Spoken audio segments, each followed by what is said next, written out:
Welcome to the 2020 Human Trafficking Awareness Day event. The New Jersey Coalition Against Human Trafficking, in partnership with K University's Human Rights Institute in Union, New Jersey, is presenting our It Could Be You event, and we would like to thank them for hosting us in this space. Now today, what you think you know, you may not know, but by the end of today, you too can be the change.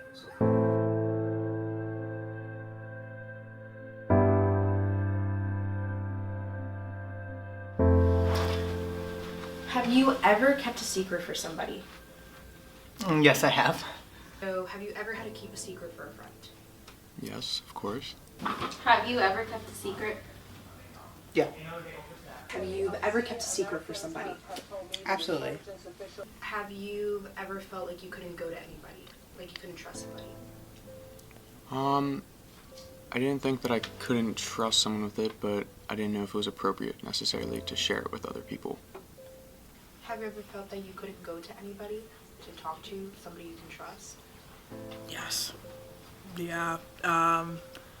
Sharing isn't my strongest suit, so it's not something I do willingly to a lot of people. Have you ever felt lonely? Yes. Yes. But yeah, I can say that there are some times when I feel like I'm the only one that is in my head and the only one that knows what I'm going through. So it's like, how can I share that or relay that to someone else? And for them to truly, fully understand that. Have you ever felt lonely? Yes. So you live on a campus of 40,000 people, but it doesn't necessarily mean that you don't feel lonely. You could be always surrounded by someone, but it just matters what you feel inside. You sometimes can't share things with people. You feel like you can't sometimes, but it's definitely a feeling that's not a stranger to me. What does human trafficking look like to you?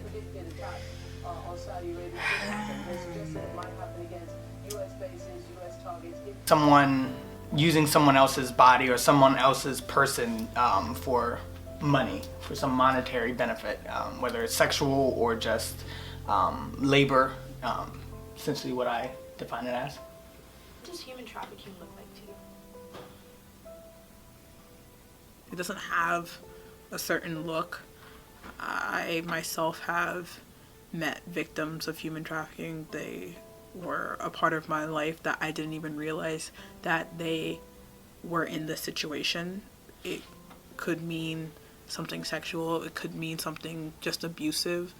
It's seen in the workforce. These people that you interact with every day, you never know what they're going through, and it's scary. It's a scary thought that someone that was just a face that you're passing by is going through so much pain and so much stress. Where do you think it usually happens, human trafficking? Where do you think it happens? Some of the articles, they said it happens a lot in like North Africa, and it's like Libya or somewhere like that.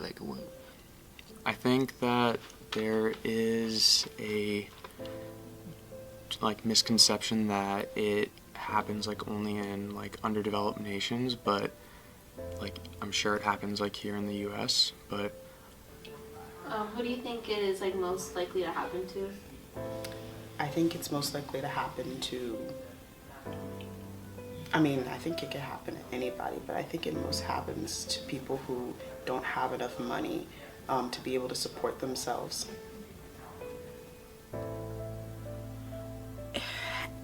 I don't think there's a usual. I think that there's predators who go for people. Those people could be by themselves, those people could be in a group of people, but they pick out someone for whatever reason, for whatever thing that they saw fit, and they take away their security, they take away their safety. It doesn't mean that you're being taken across the country. It doesn't mean that you are flown across the world. You could still be in your own hometown and be a victim of this. It means someone has control over you and you can't say no in certain ways. Do you think you could recognize the signs of human trafficking? personally, no. I don't know because I never seen it before. So I don't think I personally could recognize them. And it's just unfortunate, you know, and it's like, what can you really do? It's not like these things are new, like they've been happening, but it seems to be happening more so that people are paying attention. And it's just disheartening. Like, you can't, like, what can I do? Like, we know it's been happening. How do you stop it? Who's trying to stop it? You know, are they trying to stop it for the vulnerable populations, or they just feel like it's the way of life, and, you know, you're kind of just like stuck.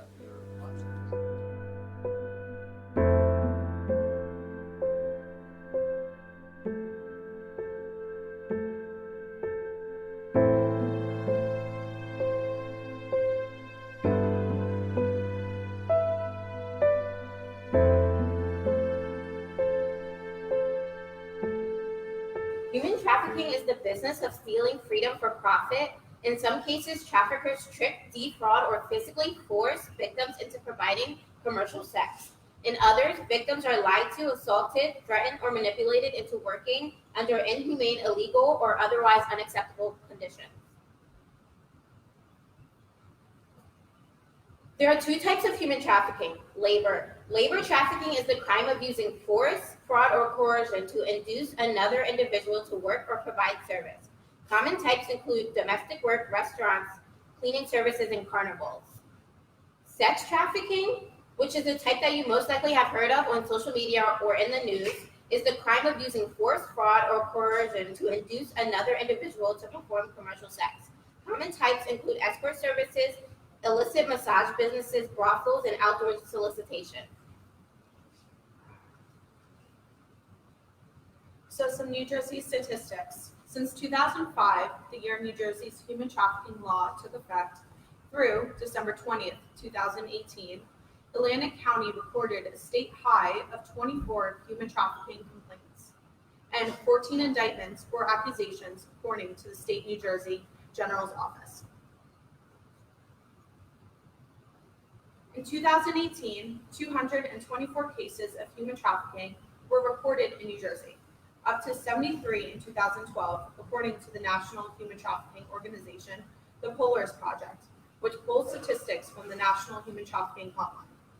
In a case reported by National Hotline Advocate, she had said, "In a case I had a couple months ago, there was an 18-year-old who called the hotline while her trafficker was out for a bit. She only had 20 minutes to talk, and she wanted to stop engaging in commercial sex. I was able to get her to leave the location, get to somewhere public and somewhere safe. After hours of working on this case, I eventually got her connected to law enforcement, a shelter for the night, and a long-term plan for what she was going to do next." Over here, we have two reports from 2018. Over here is the sex trafficking victims report. There's an all-time high of adults in that percentage. Over here is the labor trafficking victims report. And over here we have stated an all-time high for children's percentages. Tinder.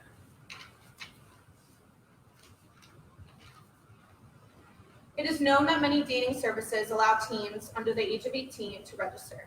Tinder was but one example until 2016, with 7% of its users between ages 13 and 17 years old.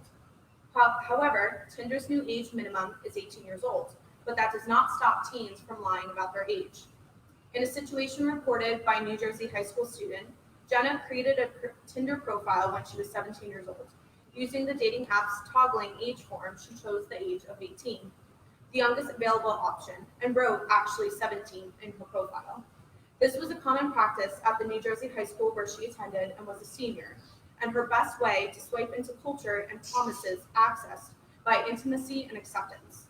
Jenna was a teenager and she had never been kissed before. She wasn't very popular, but that was no good. Dating app safety tips. Number 1, do not provide too much personal information like social security numbers, address, phone number, or the name of where you work. Number 2, do not send any money through Cash App or Venmo to a person you are talking to. For example, "I really want to meet up with you, but I don't have any gas in the car. Can you send me some money to meet you?" Number 3, block and report any suspicious activity. If someone is making you feel uncomfortable, unmatch them. Report the account and block it. Number 4, to look up your Tinder date.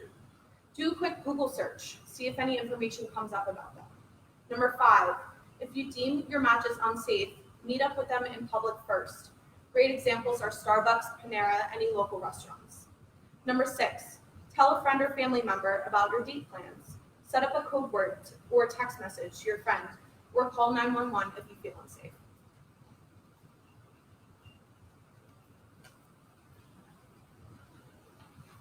So, Holly Austin Smith is a survivor and an author. She was just 14 when she exchanged telephone numbers with the man she met at the Hamilton Mall in Atlantic County, New Jersey. The man, who called himself Greg, told Holly what she wanted to hear, that she was pretty enough to be a model and that she was too mature for high school. First, Greg took her shopping to buy blonde hair, a red dress, and red high heels. She thought she needed these things to get into a nightclub because of her age. Then he brought her to a hotel room where Greg gave her a set of rules and introduced her to a woman named Nikki. She quotes, "His life seemed glamorous. He traveled and went out to a lot of nightclubs. He told me that if I ran away with him, he could get me a fake ID and get me a job in the fashion or the music industry. He said things like I needed to make $200 an hour. Then he gave me a new name, birthday, and a new address. It became clear to me that they were talking about prostitution. They never used the word, but it became clear that this is what they were talking about."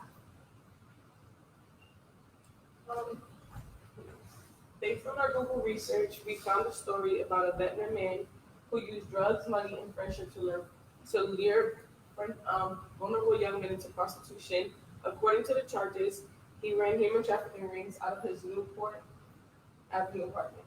A lot of males is hard to track down because they're less likely to come forward about what happens to them.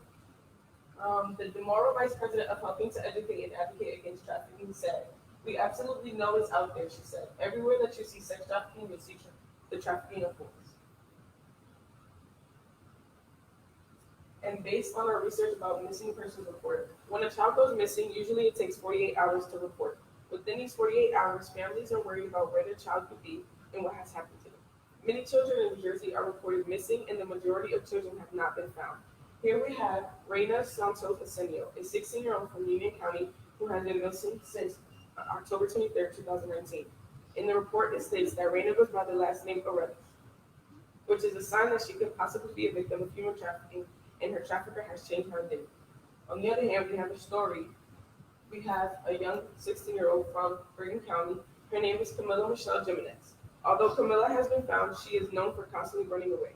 Many reasons why victims, especially children, choose to run away is because they continue to go back to their daddy or their pimps, as well as issues at home and fear of going back to that life. Some indicators that a person may be a victim of human trafficking include appearing malnourished, such as not eating, showing signs of physical injuries and abuse, avoiding eye contact, social interaction, and authorities, figures, law enforcement, seeming to adhere to scripted or rehearsed responses of social interactions, lacking official identification documents, and appearing destitute and lacking personal possession. If you know anyone who has signs of possibly being human trafficking, this is the number you have to call.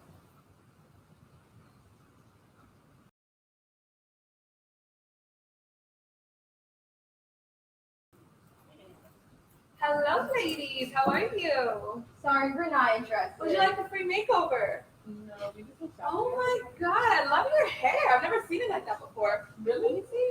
Do you condition it? Wow. Do you want a quick makeover? We're not interested. You know what? I have the perfect product for you. I just want to try it out. Is that okay? It's free. Okay. Why does she keep cutting me off? Okay. Here. Are you girls from around here? Yeah, we live near here. I live with my mom and my younger brother. Okay, and you're in high school? Yeah, You go we're to living in high. Oh, okay. Perfect. And let me see this one. You are so beautiful. Do you have a boyfriend? No. No. Why is she so nosy? Girl, but you're so gorgeous. How do you have a boyfriend? You know what's funny? Actually, my boyfriend, he's a photographer. And, he's always trying to get some more models, do some work, and, practice his skills. He's been helping me do some work as well. I think you could really be a model. Really? You think I can model? Do you see you? I don't think that's a good idea. No problem. Look, here. Let me see if I have his card. Here. Here you go. If you like him or you like his work, just follow him on Insta and just DM him. So if we can make you a model. All right? There's something off about Stacy. I just hope that Rachel can see it too.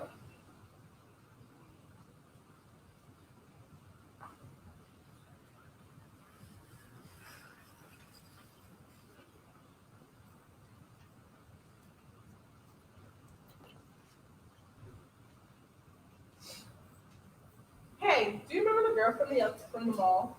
You mean the lady from the kiosk? Yeah, Stacy. Her boyfriend just DM'd me, and his Instagram page looks kind of legit. Like, I think I want to do it. Wait, you actually DM'd him? Well, no. He DM'd me, and I checked it out. The page looks legit. I don't see a problem. So you're actually gonna do this? You're gonna DM some random guy and go to a modeling gig? She's taking her away from me. I mean, yeah, it'll be fun. We're gonna hang out after. Stacy's so cool. Okay, have fun, I guess.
Ugh, I feel like I can't breathe and everything is collapsing around me. Nothing makes sense. Why couldn't she just be supportive, just for once? The only thing that makes sense is video games.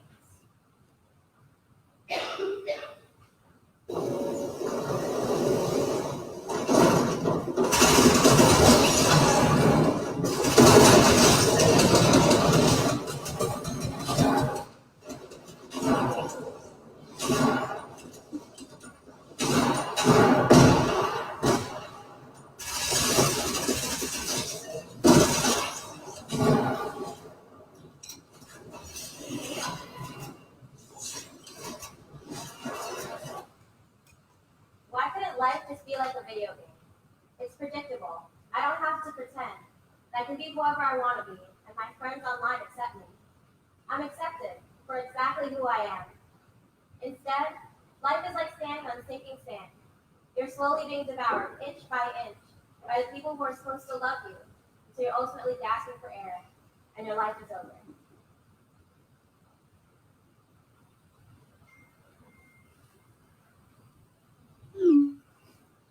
It's like he always knows what's on my mind. He always pops up the moment I was going to explode from anxiety and fear. He knew exactly when I needed a friend. That's what I loved about him.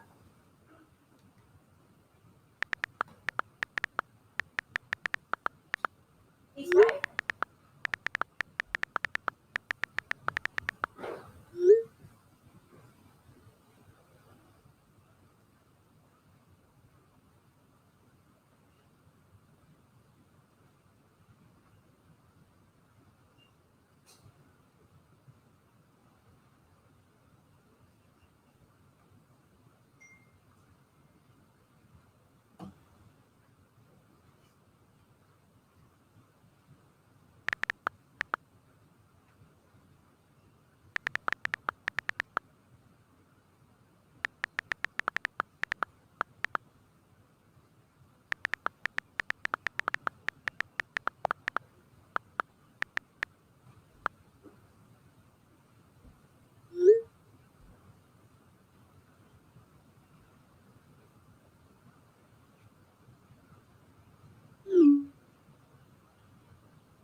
she hated me.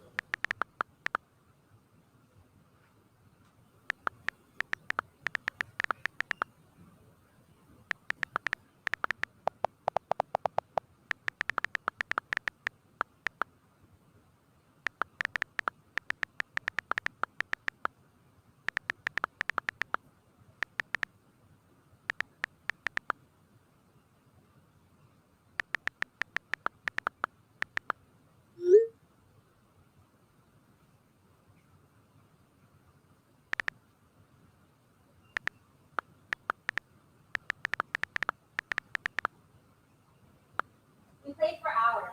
He always made me feel safe and that nothing was my fault.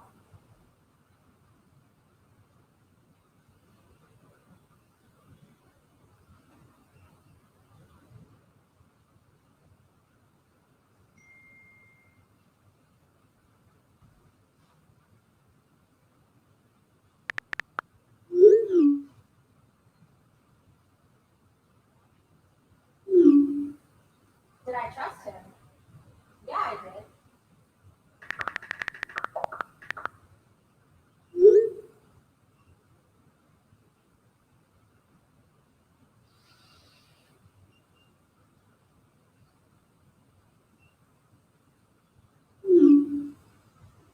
The diner by my school?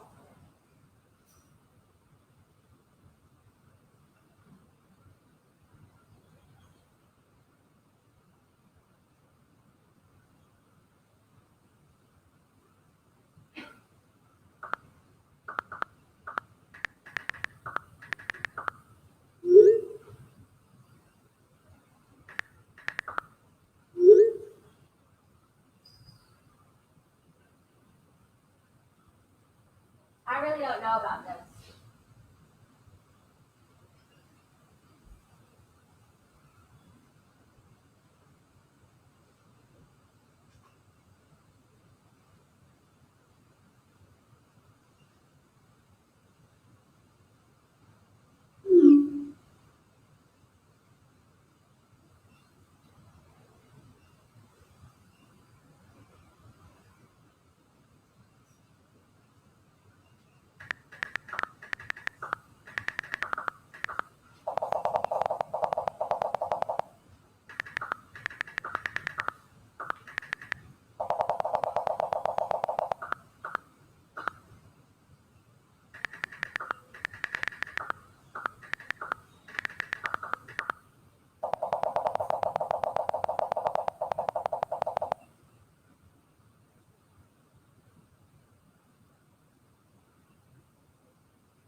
when he asked me to meet him, I didn't think much of it.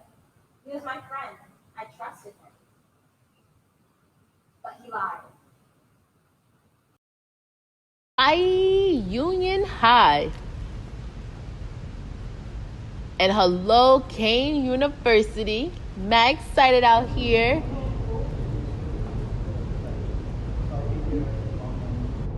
Who is this? Hey, beautiful. Congrats. Do I know you?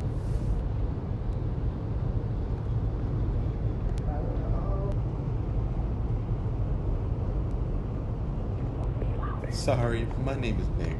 I went to your high school. I'm a bit older than you, though. You are so beautiful.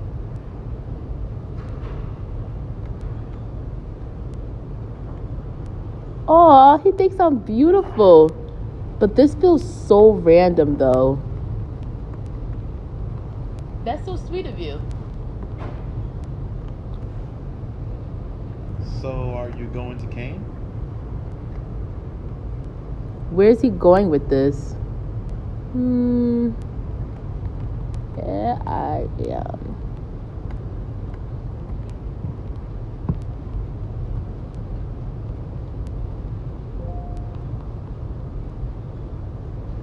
We have so much in common. I'm a graduate of Kane.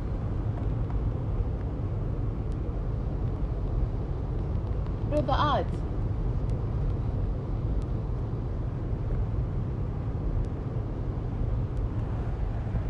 Yeah, it's a small world. Are you close with your parents? Not really. What kind of question is that?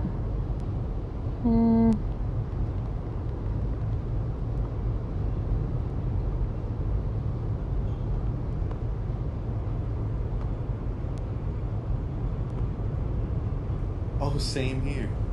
So, are your parents paying for your tuition?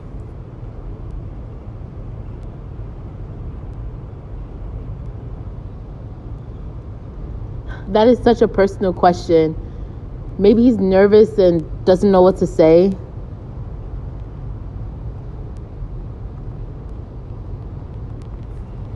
No, I have to find a way to pay for my tuition myself.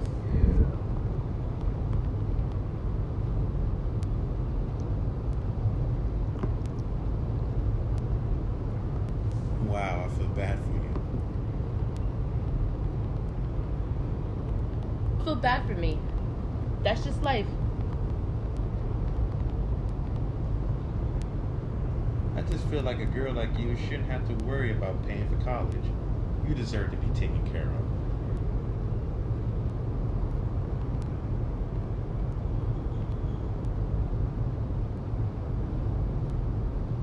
You're too kind.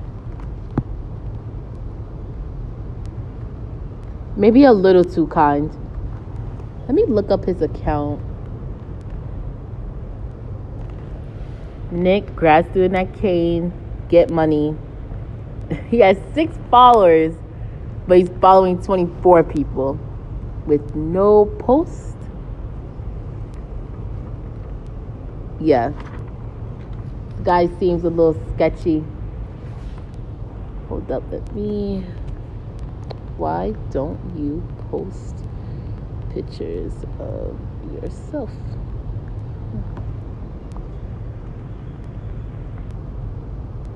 This isn't my main account.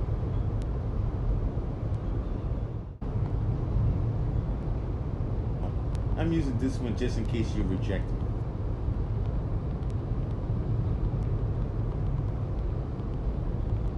Reject you? If you reject me when I ask you out this Friday. This is great. I gotta tell Amber. Pick me up at 8. Sounds great. Send me your address. Sit.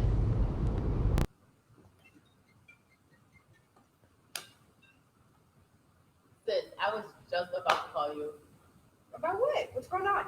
Oh my gosh, let me tell you, this Bond dude hit me up on Instagram. Okay, what's his name? Nick, yeah.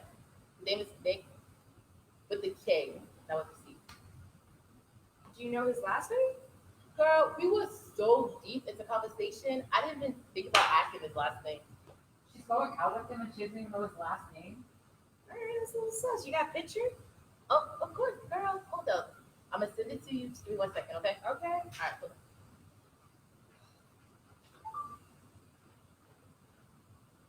Okay, he looks a little bit old, but not bad. Okay, you get somewhere. Okay.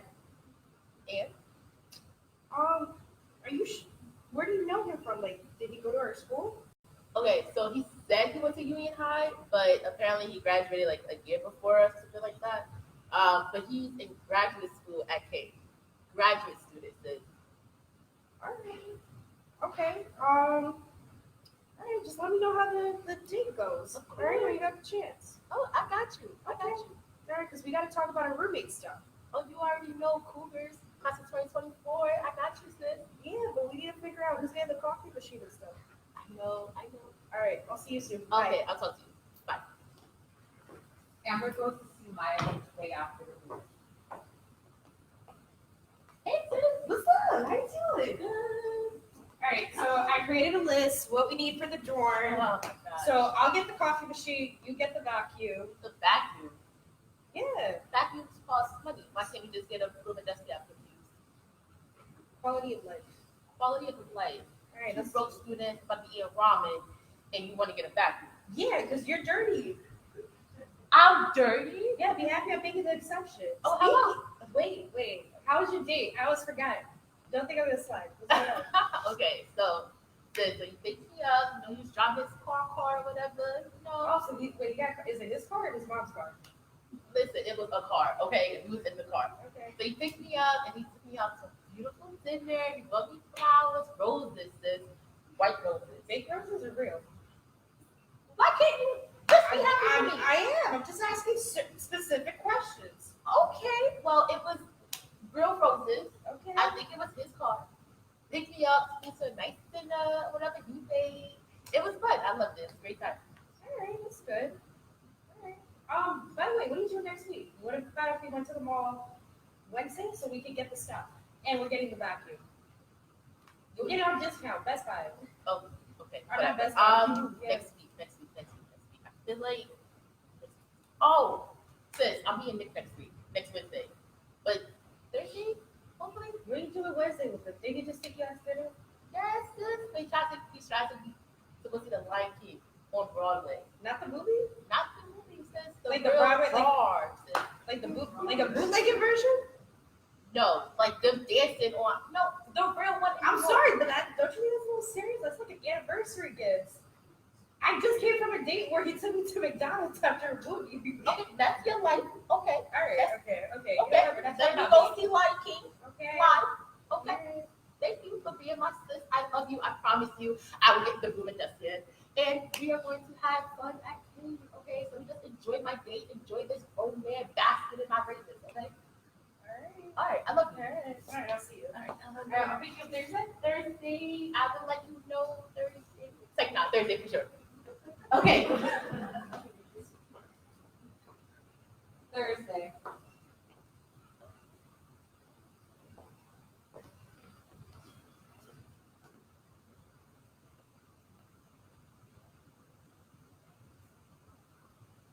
Hey, what time do you want me to pick you up?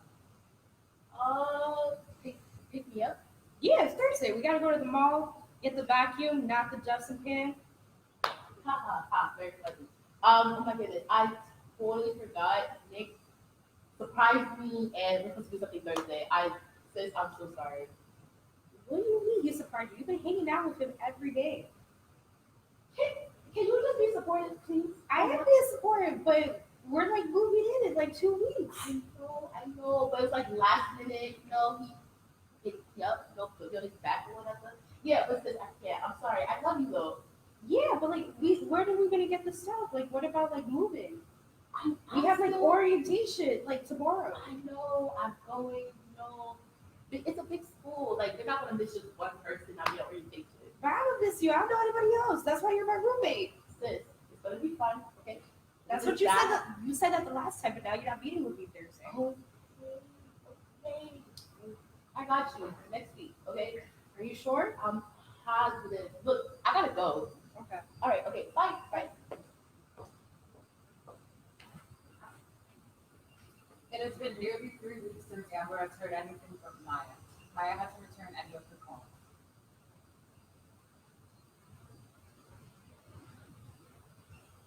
Hey. What's up? Hey. Hey, how you doing? I've been better. So, am I gonna see you? We're gonna get the stuff. I got the coffee machine. I got the K cup, and I even got a little tiny dusting can for you. Oh, see, the thing is, Nick, yeah, Wait, what's happening? Just yeah, come I out don't with think it. I'm gonna move in the game. I had a conversation with Nick, and he just thinks that it's better that I just, just stay close to him. What? Wait.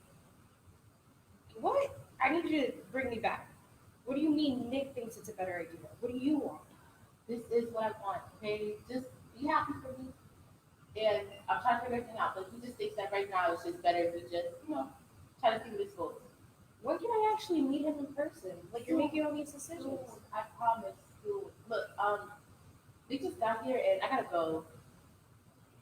Okay. Okay, bye. Love you. Love you so much. Bye. All right, bye. 4 months later.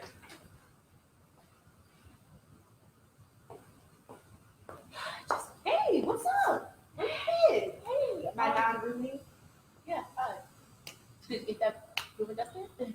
I did, and it's like cleaning with my eyelashes. But that's all right. But how have you been? I haven't really seen you around campus. How you classes been? Yeah, so much. Nick and Nick, yeah, so much has happened. School, after talking to Nick, we felt as though school just wasn't the best choice for me right now. Wait. What do you mean? In high school, you were valedictorian. You were the nerd. You were my tutor. People grow up and things change, and we just think that right now it's just best that, I try to focus on us, try to see where this goes. I'm young, just very young. I know, wait, but like, what do you want? You keep saying we. What do you want? I just want to be happy. He makes me happy. I'm happy. We're happy. Everything's happy and go lucky. And we got a vacuum. I'm so happy. And So now you got that. That's another story. But like, why? Like, what are your options? Like, is the classes too hard? Like we have tutoring programs. yeah, I know. He just thinks that it's not an option for us right now. It's just bad. It's just bad right now. But No. No, this is not gonna be an episode of Love and Hip Hop. Like, let's talk this through. Like, what do you want to do?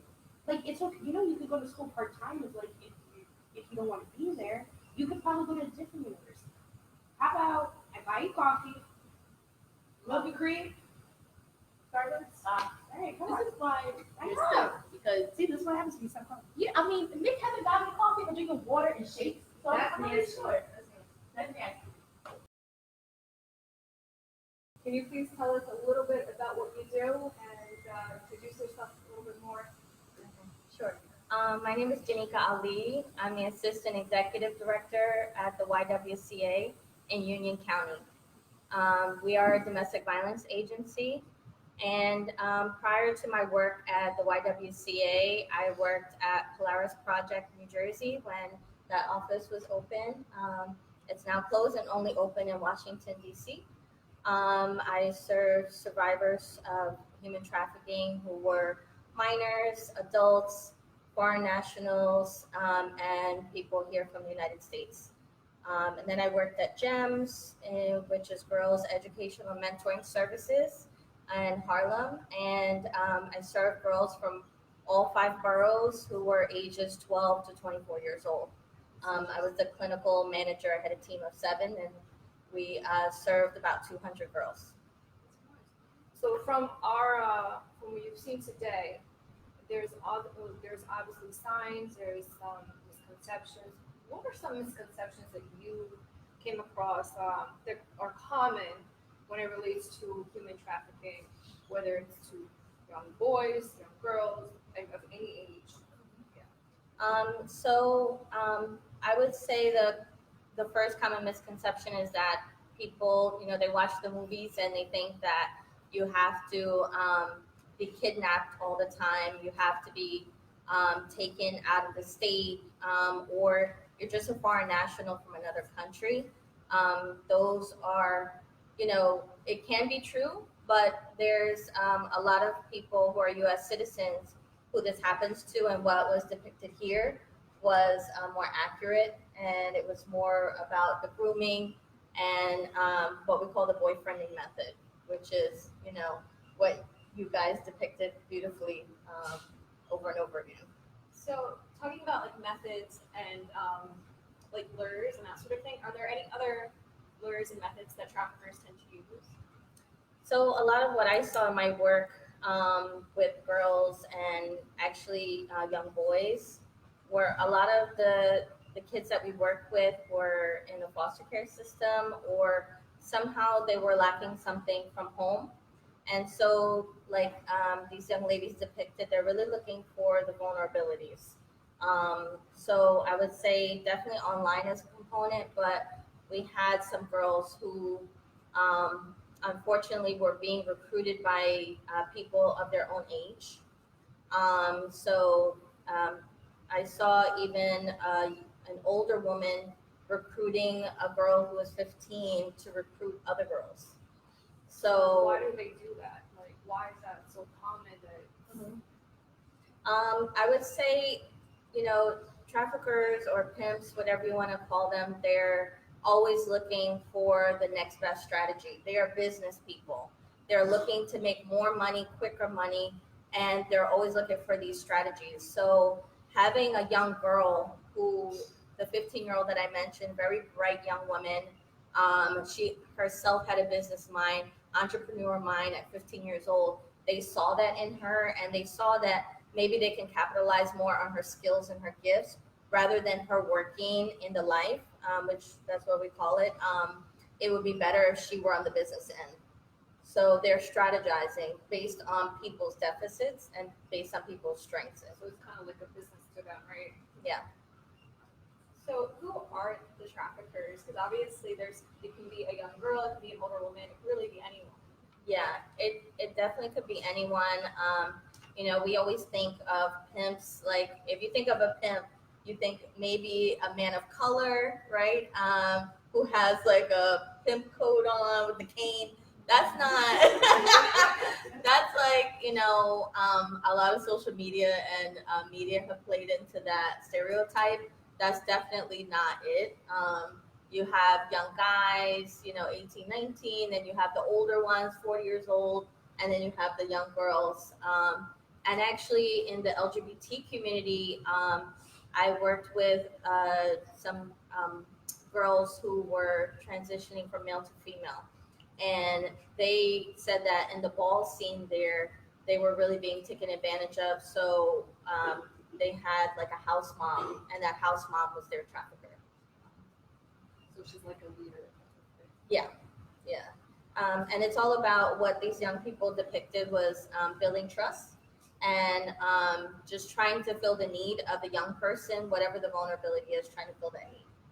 So I'm in the psychology field, and part of being in that field, we study trauma in depth. Mm-hmm. So I understand that physical abuse is big.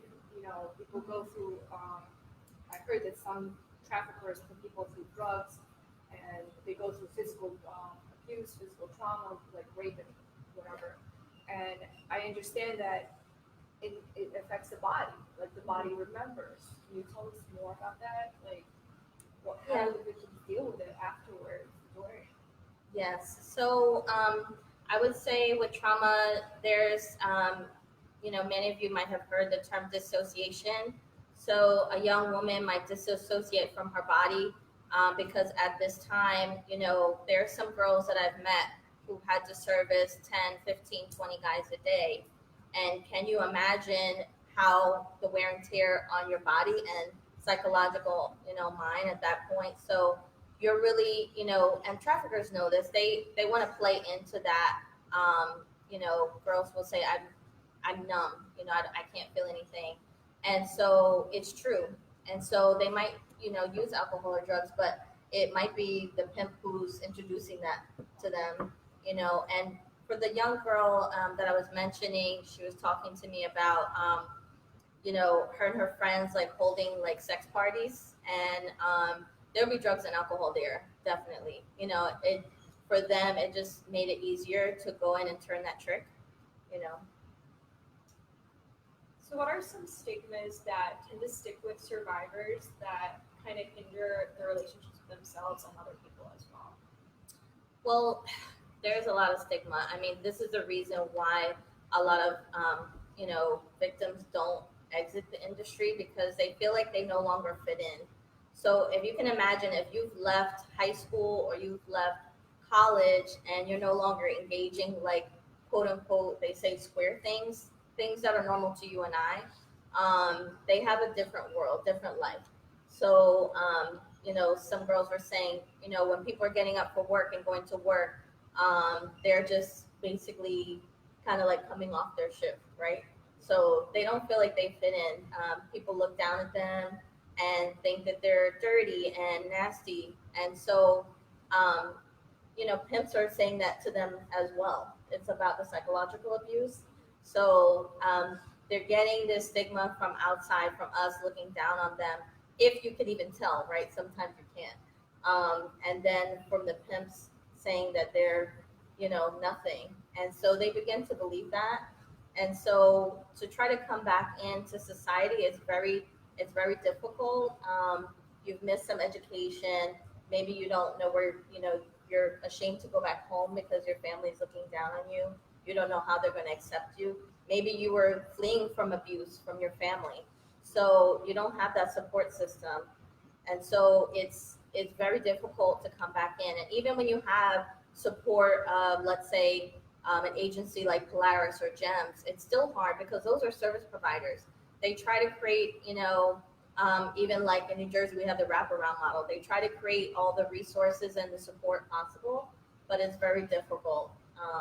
And that's one of the reasons, that's one of the barriers to people coming back into the square world.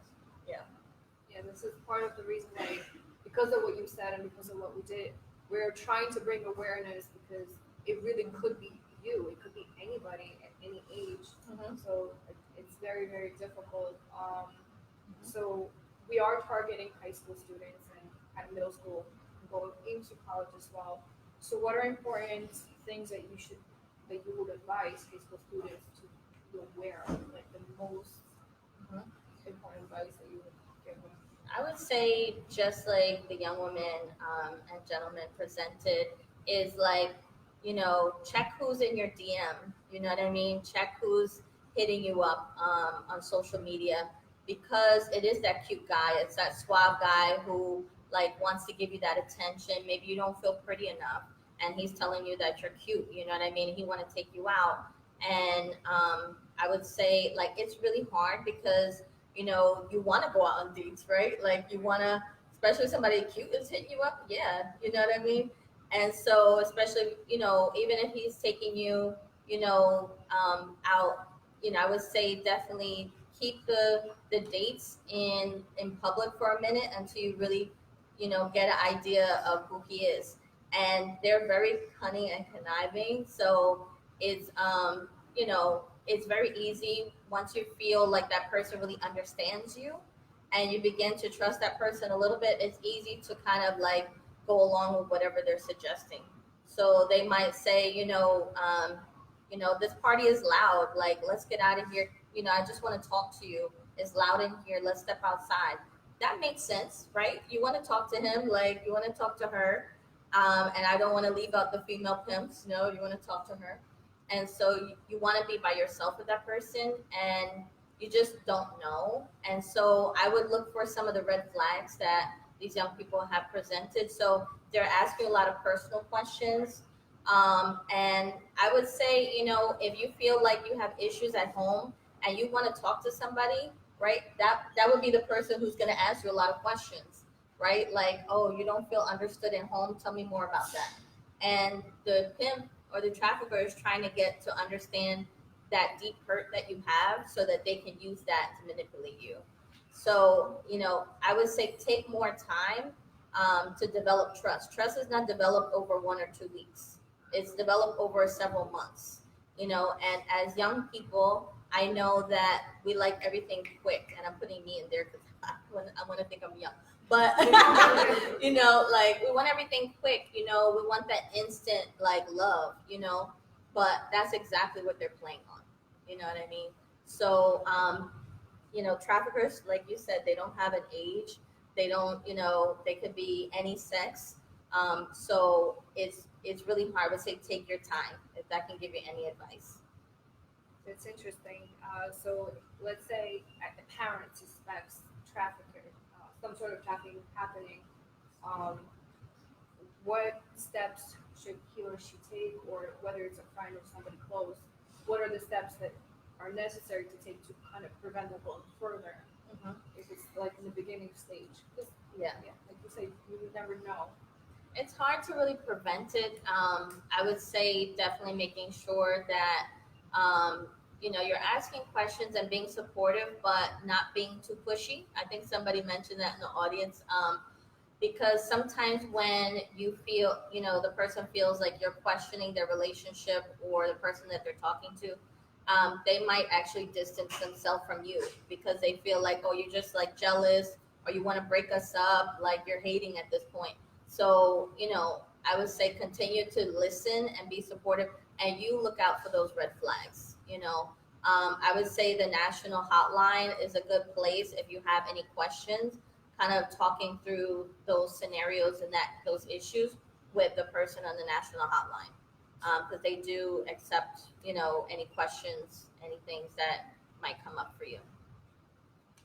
So I know we talked a lot about like obviously it happens a lot online nowadays since Yeah. technology has come into play, but are there still like physical things? Like I know sometimes people tie zip ties on cars to distract you and like that sort of thing. Mhm. I know that's more like the kidnap and abandon Yeah. kind of way, but does that happen still or? It's rare. Out of all the young ladies that I've talked to, nobody has ever told me that they were kidnapped. So we're, and at GEMS, I was supervising a team, so I only worked directly with a handful of young ladies, and then I supervised my team, and they worked with the girls in the court system and all of this. So we saw a lot is the boyfriending method.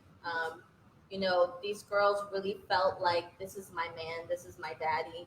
Um, you know, so there's that relationship, and it is. I'm glad the person in the audience said it's very close to domestic violence, and at the YWCA we do feel like human trafficking is domestic violence when it comes to that intimate relationship, because it's very similar, right? You have a relationship, there's that power control there, with the pimp or the trafficker, and they're manipulating you psychologically, maybe even physically, forcing you to do things, even other things that you don't want to do. Sometimes drug sales are, a part of that, sex trafficking. So I would say, that's what makes it so scary, is because it's really the people who you develop that trust, that bond with. And I would say if that person starts to become controlling, abusive verbally, maybe just one time they hit you. It doesn't have to be over and over, and it, like I was saying, that actually is part of the domestic violence. But when it kind of goes over into sex trafficking is when you're forced to turn a trick, and then that trafficker benefits with money. Someone in our group said that there are different like identities that people acquire. Mhm. Do you think that's true? That people over time acquire different identities, like a manifold of identities? For the victims? For the victims, yes. So it's identities. It's interesting because at GEMS we used to use Facebook to communicate with the girls, and you could be anybody on your Facebook profile or Instagram profile, right? You can, of course, all the girls, they changed their name. It was actually, I call it their street name. It's not their government name that they were born with. So of course they have a different name. They're posing sexually. They have on, sexy clothing as a form of advertisement on their profile. So in those ways, yes, and even in some deeper levels of trauma that can happen. People can take on that identity, but it's really they're listening to their pimp or their trafficker, who's telling them who they are, right? You're a sexual being. You were born to do this. Like you're not worth anything else. Those things, and so you begin to take that on and begin to embody that. So is there a memorable story that you can share with the audience that would kind of be like, something that they can learn from? Yes. So I'll try not to be too graphic.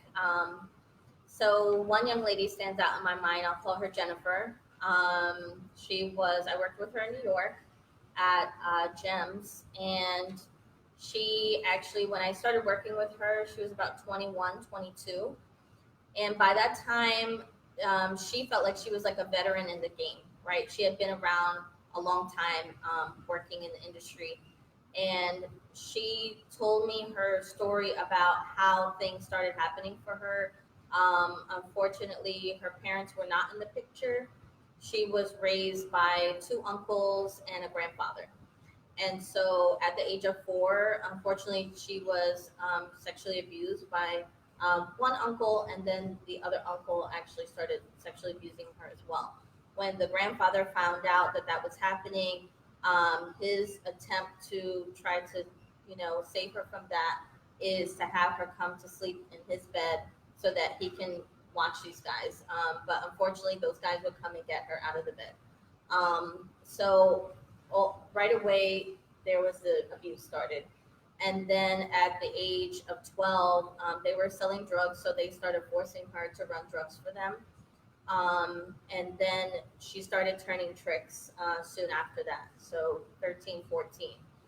And by the time she came to New York, she was had just kind of graduated high school and was visiting a friend and ran into her first pimp.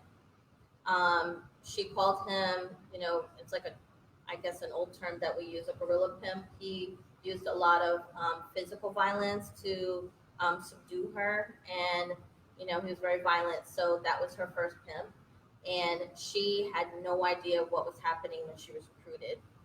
She just thought he was an older guy who was just interested in her, and already she had had these uncles who were older than her that started this process of her trusting older men. So that was, and she didn't get into the details of how he recruited her, but then it was easy for her to be sold to her next pimp, which frequently happens. Girls get sold from pimp to pimp. And this next pimp was like her man. It was her boyfriend. And this guy had a family already living in his home. The girl that was, his child's mother knew about her and knew what he did for a living and was okay with, how he got money.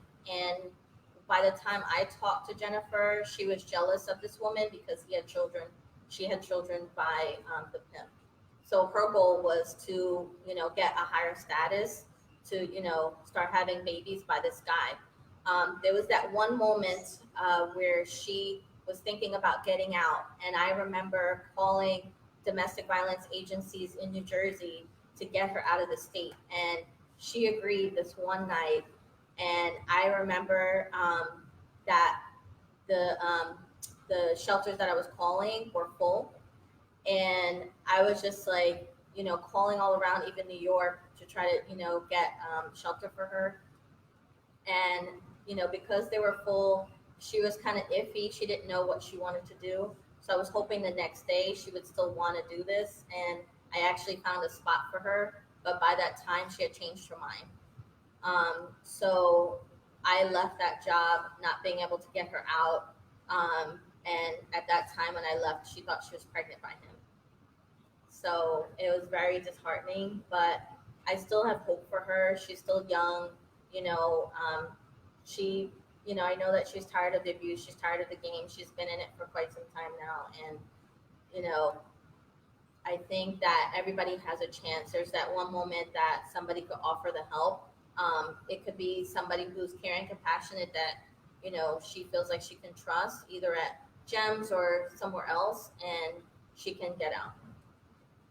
I have one more last question for you. Have there been any cases you encountered, heard of, that any person have died from human trafficking? Yes. And is there anything else you'd like to share? Yeah. 2 young girls died who were members of GEMS right before I started. And they had their pictures posted up because they were part of the community and everybody knew them. And for me, you know, I even think now, you know, I didn't know them personally, but they were a reminder of how hard that I had to work for these girls. That it could happen to any one of the girls that I was working with, anyone in Polaris or GEMS, because, you know, it's not only the pimps, but it is the Johns who feel that they can do whatever they want to these girls, because in society we feel that girls who are in the life are not, you know, at our level. They're beneath us. And as long as we believe that, you know, we cannot help them to the best of our ability. We have to see them as us, and we have to see them as somebody who still has a purpose in this life, and we have to work hard to get them out. But they have to be ready. Well, thank you so much for your time and your vital information. And thank you. Thank you. Thank you so much. So we just want to say thank you for all being here. Thank you for watching live. And, you know, you can always do a little bit more to help out. So with the coalition, we're a very advocacy-based group. So it's about education. The perspective today was definitely geared towards high school students or those transitioning into college. So I know we have a lot of parents here today. You can absolutely take an active role in your child's life. As I'm sure we all know, we've all been teens at some point. So we know the stress, we know how it can be. So just be patient with your children. Understand, for example, we talk about the LGBT community coming out. It's not an easy thing. So we just wanted to give you the perspective of, we don't want to go too deep into what literally happens during the trafficking, but it was important for us to show the before, how you can see the signs, things that we can, you know, identify, because even if it turns out that it's not trafficking, it may be something else. So anything that happens, you want to be that voice for someone that maybe doesn't have one. So thank you for being here. And also, if you want to continue to support, we are running a gift card drive to support our survivors. So if you want to know a little bit more information, you can meet us in the back, or for our viewers online, go to our website, which is njhumantrafficking.org.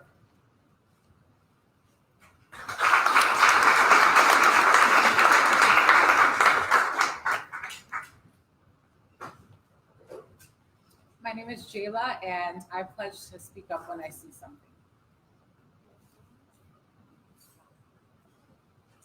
My name's Anna, and I vow to listen.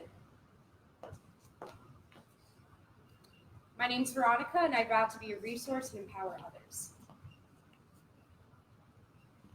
My name is Carly, and I vow to share my knowledge with the community. My name is Alicia, and I vow to be a friend. My name's Jalissa, and I vow to be a voice for the voiceless.